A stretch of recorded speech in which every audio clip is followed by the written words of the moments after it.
Hello everybody, I'm Dan. Welcome to my Java tutorial series. Throughout my tutorials I will teach you Java using just Notepad and the command prompt. The order in which my tutorials are organized on both my website at javacjava.com and my YouTube playlist is designed to maximize learning by building on concepts from prior tutorials. This tutorial is about the IndexOutOfBoundsException class relating to try-catch statements, and of course the whole thing is about exception handling there. I'm going to open up my web browser to javacjava.com, select menu, Java OOP tutorials. I'm going to scroll all the way down here to try-catch IndexOutOfBoundsException. Now this tutorial builds on concepts from my exception handling try and catch tutorial. One of the things that I emphasized in that tutorial is the importance of trial and error when it comes to gaining experience in exception handling. The IndexOutOfBoundsException is a very common exception class. It has two subclasses, ArrayIndexOutOfBoundsException and StringIndexOutOfBoundsException. The documentation for most of the methods in the string class claim that they throw the IndexOutOfBoundsException. Now in reality, they really throw StringIndexOutOfBoundsException. I'll explain why I find this to be a bit of annoyance and why the documentation can get away with it. I'm going to go ahead and scroll down here to the source code. Let's go ahead and highlight that, Control-C to copy, or right-click and select copy. I'm going to move my browser off screen here, and I've got a shortcut to the command prompt on my desktop, but if you don't, you can create one really quick by going to, by right-clicking actually, then selecting New Shortcut, type in CMD, Next, and Finish. Okay, let's go ahead and delete that. And I'm going to go ahead and open that up, type in CMD, or I'm sorry, JavaC, which is the Java compiler command, press enter, and you should see a whole bunch of stuff scroll by. However, if you get an error message, go ahead and watch my tutorial on installing a Java development kit. You want to make sure you get that installed and configured properly before continuing. CLS to clear the screen, then CD space backslash. CD is short for change directory, backslash tells it to go to the root. I'm going to make a directory called Java using the MD command. Now, I already have that folder, but if you don't, it'll go ahead and create it for you. I'm going to change directories to the Java folder, and I'm going to make a directory here called, what do I want to call this one? Try, catch, and then IndexOutOfBoundsException. Just a little abbreviation there. And let's go ahead and change directories to that folder. I'm going to notepad, try, catch, IndexOutOfBoundsException.java. Okay, let's go ahead and hit Control-V to paste that stuff in, or right-click and select paste. Okay, I'm going to come up here and save. So just a single class here, that one there, and then a main method entry point. The first statement that I'm executing is initializing a reference variable hello, string type, right, to this string literal hello world. The next statement that I'm initializing, or next variable I'm initializing, is test, which is a char primitive type. I'm setting that equal to, from the hello reference variable, I'm invoking the charAt method from the string class. Now what the charAt method does, and I'm going to go ahead and bring back over this here. This is the Java 8 API here, string class, and I'm going to scroll down here. We've got fields, constructors, then we've got methods. So the first one in here is charAt, and basically we pass it the index of the that we want to return back of the string, right? So returns the char value at the specified index. All right, so if I specify 4 in here, that's the index number 4. So you have to remember strings and arrays, they start off with index 0, right? So H is at index 0, which is the first element. I shouldn't say element, that applies to array. H is at index 0, E is at index 1, the first L is at index 2, second L is at index 3, and finally at index number 4 is the lowercase o here. I wanted to display that to the console. Now the next thing I'm going to do is basically the same thing. I'm going to try to assign the char variable test to the char value that's at character number 27. Whoops, that's going to be a problem. That's going to cause some mega problems here. I'm just going to come down here and comment some of this stuff out down here real quick. let's go ahead and save this here. Let's clear our screen, compile it.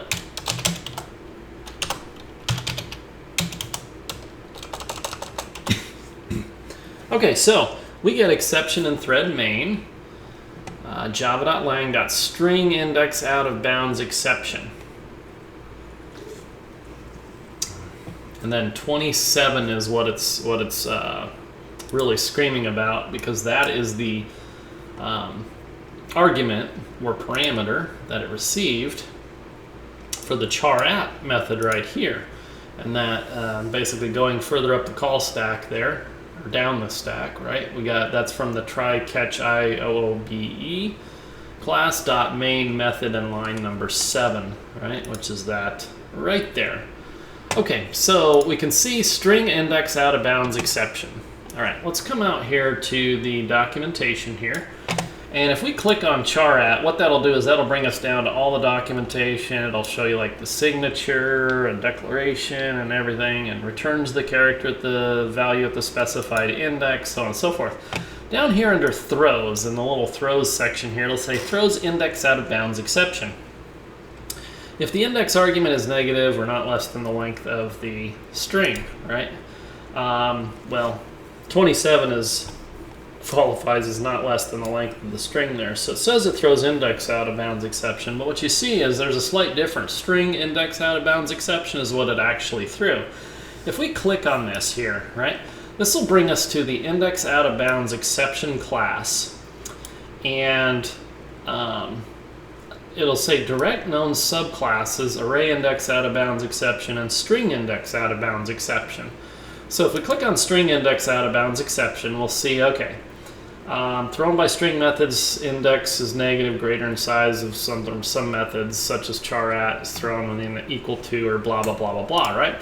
What I'm really getting at is basically this hierarchy here. So StringIndexOutOfBoundsException is a subclass of IndexOutOfBoundsException. So IndexOutOfBoundsException is the superclass of StringIndexOutOfBoundsException. So then if we follow that up the hierarchy here, runtime exception is the superclass of that, and exception is the superclass of runtime exception, and throwable is the superclass of exception. Now, object, it's the superclass of throwable, because object is like the granddaddy of everything. But this throwable is critical to understand right there. It's like the exception handling, like where it all stops. It's the godfather of exception handling there, is throwable there. And so this is one of those things where I'm saying it takes time and experience to learn all this stuff. A lot of this stuff is so cryptic, and you're like, oh my gosh, it's like looking at like another language or whatever, you know. It's all Latin to me or something. But once you get a feel for looking at these and how this works, you'll get much better at this. So let me go ahead and show you one other thing there. So this is the declaration basically inside of that. You know, you can see it extends index out of bounds exception, right? So if we come back out to index out of bounds exception, its other subclass is array index out of bounds exception, okay? So what I'm gonna do is move that off screen here, because I'm gonna go into a little bit more stuff here in just a moment there. All right, now, because, well, let's go ahead and just go over what's in this next try catch statement here, right? So I have got, oh, you know what, I want to show you one more thing here.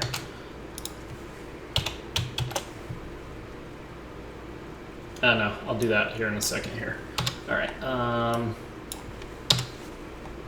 So this matches this up here, and this matches this right here, and this matches this right here. So basically all three of these statements I'm putting inside of a try. And so we're just going to go ahead and get rid of those. Simplify this up here. And you can see I've got this one statement here called test, or where it's printing off the value of test there, right? But it will never get to that, because this method is where the error is actually caused.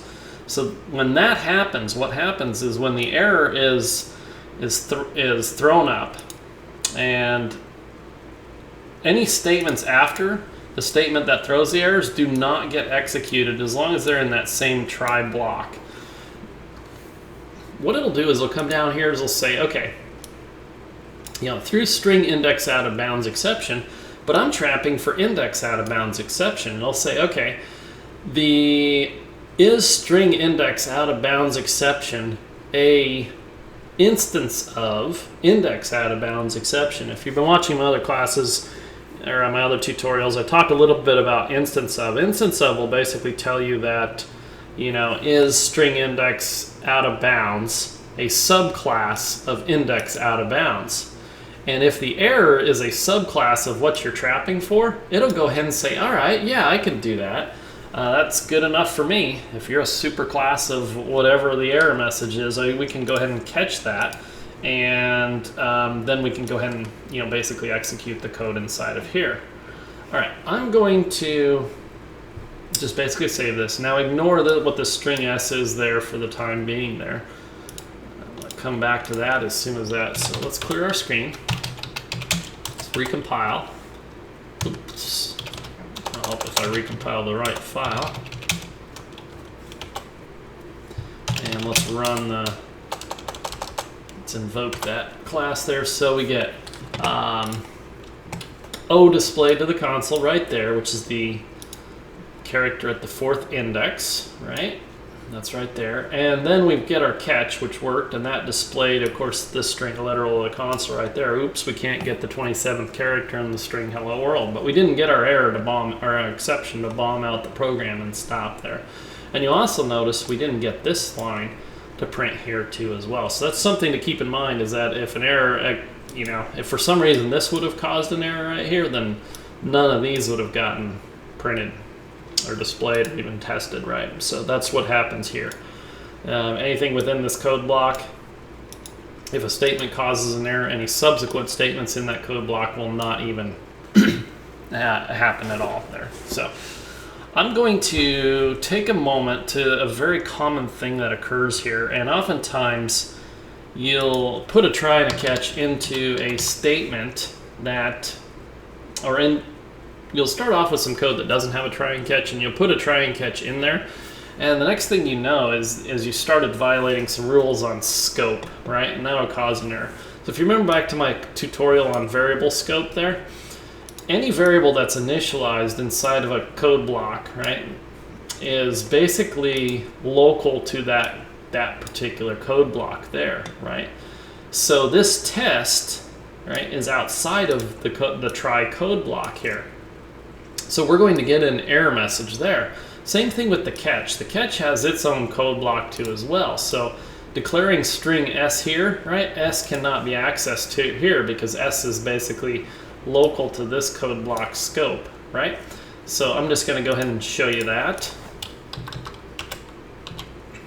Okay, so we get our error right away there, cannot find symbol on test, and then we get our error right here, cannot find symbol on S. So there's a workaround for that, because you might be going, whoa, what?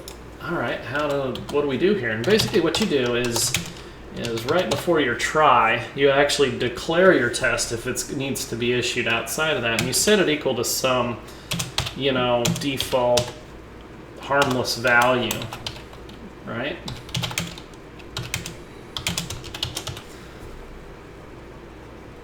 And then you remove the declaration portion of it there from within there, and then you save it out, right? And now we're golden. Now it'll actually get by the let's clear our screen.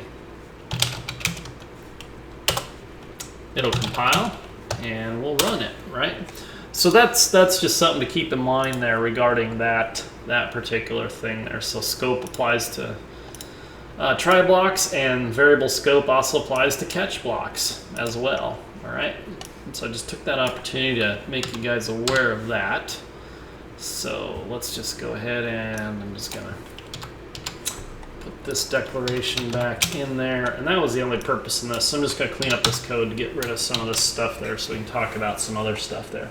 All right, back to the main point here. All right, so we can put in StringIndexOutOfBoundsException, right? And let's go ahead and save that. Let's clear our screen. because that's the actual exception that it throws there. And we compile that and we can run it. Okay, so this is the most accurate exception that we're catching for right there. We can go further up the hierarchy, right? Like, of course, we already tried index out of bounds exception and it caught that, right? We can also type runtime is the next one up there, right?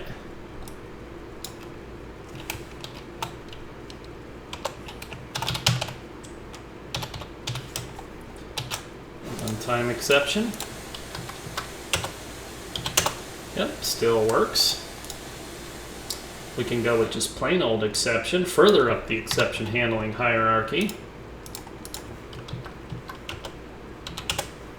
Yep, that still works. We can even go all the way up to, let's see, throwable. Throwable, of course, it's at the very top when you're talking exception handling there. All right, we'll save that. I'll show you what happens if you try to do object here.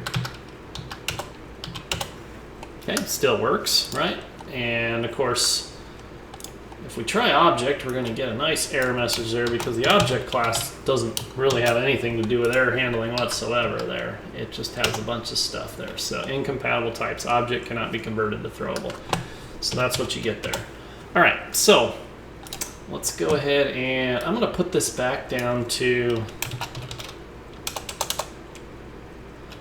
string index out of bounds exception. All right, so, oh, you know what? I want to make this runtime exception. So let's say, for example, we just catch, or better yet, just, yeah, no, runtime exception is good. That's further up the hierarchy here. That's right above index out of bounds exception. So we can catch that there. And so anything that causes an error, right, it'll catch runtime exception or any of the subclasses of runtime exception and then display this, right? Okay, let's go ahead and save, run.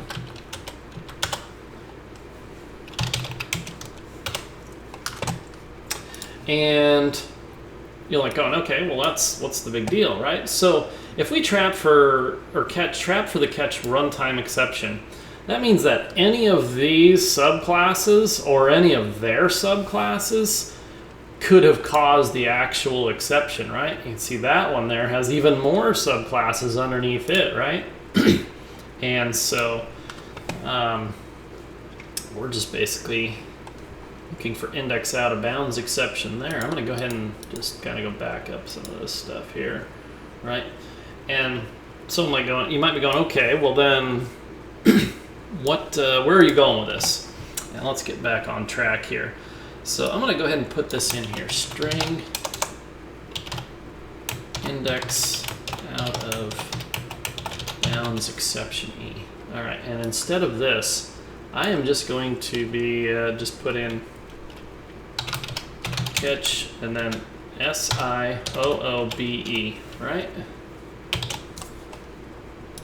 And what we can do is we can catch for multiple exception classes, right? So we can also catch for index out of bounds exception, right? We can also catch for a little further up the food chain, runtime exception. And by the way, these are this is all just really good practice, really good reiteration here if you're doing this here with me there, because you'll get an idea of, you know, the hierarchy, which is super important to understand there. Right, and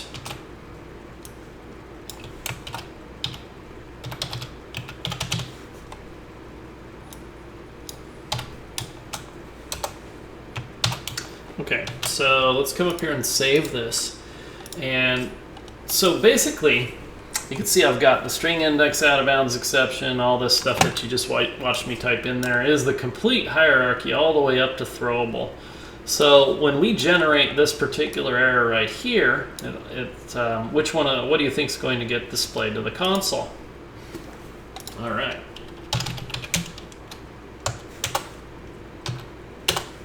So it says catch SIOOBE.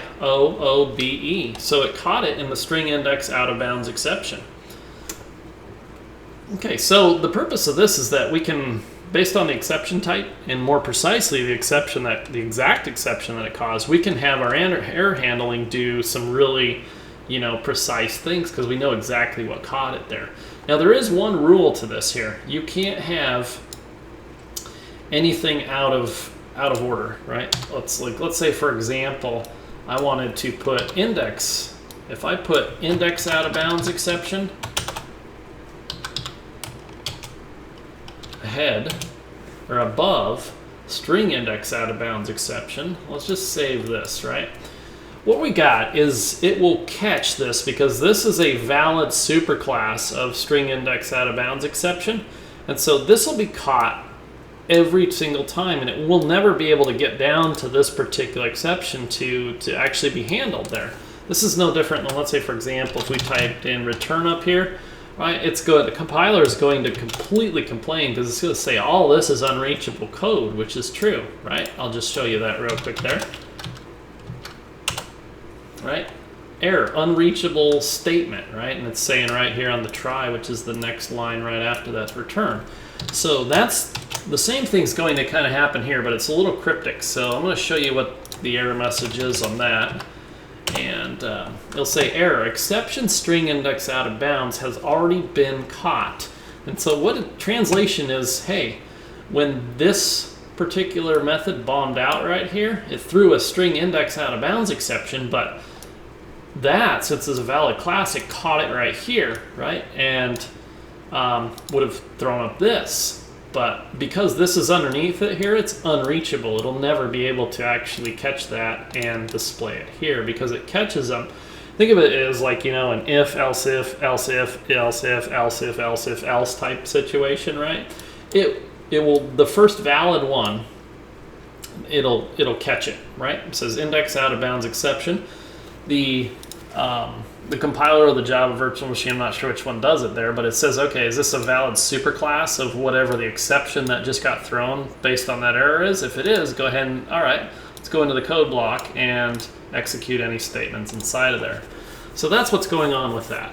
All right, so let me go ahead and save that there. I'm going to go ahead and move on to the next section here. All right, let's uncomment this.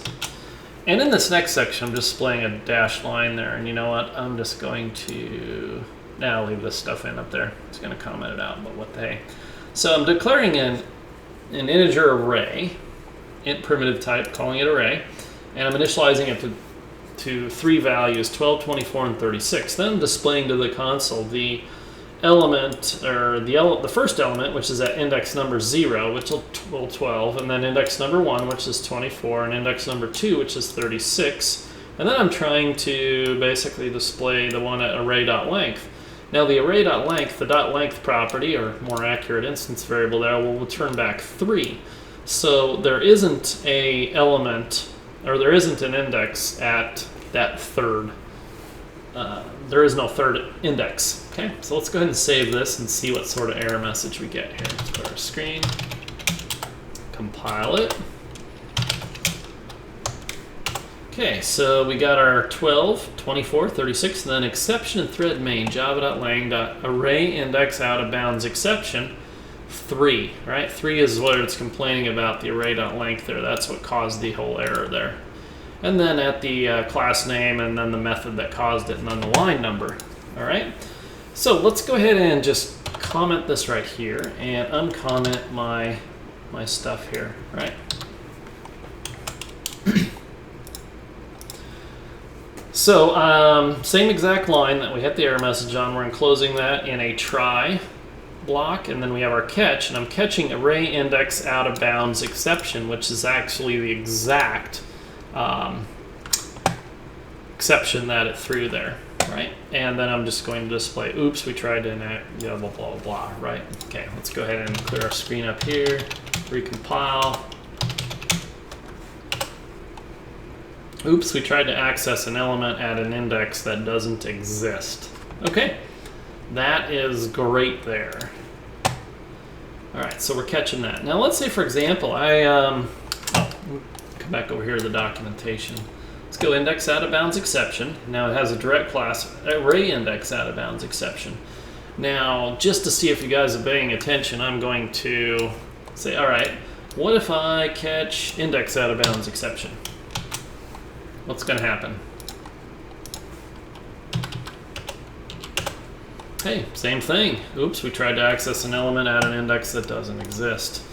All right, so basically, the point I'm trying to drive home is we can catch anything that is a superclass of the actual exception that gets thrown, right? So I'm going to go ahead and close out of this and get rid of that. And let's see. My main beef just with kind of some of the documentation up here, and for the most part it's usually pretty accurate, but you know, with the charAt saying that it throws index out of bounds exception, it really does throw string index out of bounds exception, which is a subclass, and they can get away with that because if you were to actually, you know, trap for index out of bounds exception, it will catch that, right? But you wouldn't know specifically what the error was, whether it was truly just this superclass right up there, or if it was actually like you know, a string index out of bounds exception. Now, especially if you've got one single statement that, or multiple statements, but one single statement that, like for example, was checking for like a subcharacter of a string array, right? And you accidentally either, you know, tried to access an element of that string array that was outside of its index, or you tried to access a you know, a particular character inside of one of those strings, right?